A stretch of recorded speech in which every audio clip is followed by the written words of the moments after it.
In our next question, we are given with a quadratic equation 4x square plus 2x minus 1 equals 0, and we are given that if alpha is one of the roots of this quadratic equation, we need to prove that the other root is 4 alpha cube minus 3 alpha. Now the most basic thing which comes in the mind is that we can find the sum of the roots, and we are given with one of the roots, so we can find the other root by finding the value of alpha and then substituting in this. But this is not a good approach. Instead, we will try to do this in a more simpler way. Now let other root is beta.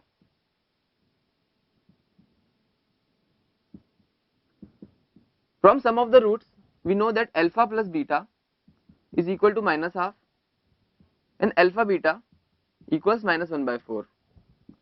We try to remember these two results. Now we need to prove that 4 alpha cube minus 3 alpha is the other root.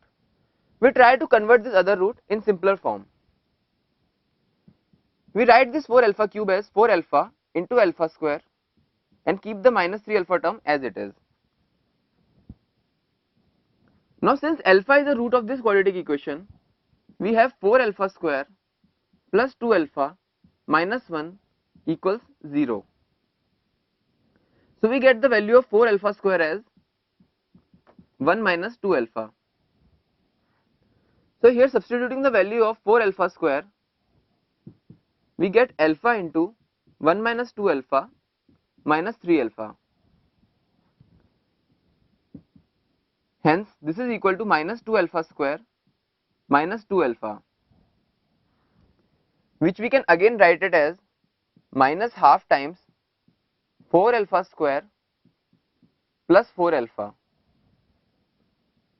We can again substitute the value of 4 alpha square over here to get minus half times 1 minus 2 alpha plus 4 alpha,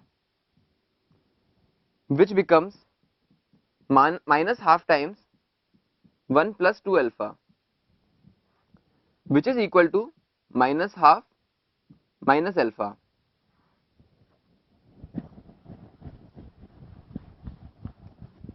So we can see 4 alpha cube minus 3 alpha is equal to minus half minus alpha, or 4 alpha cube minus 3 alpha plus alpha equals minus half.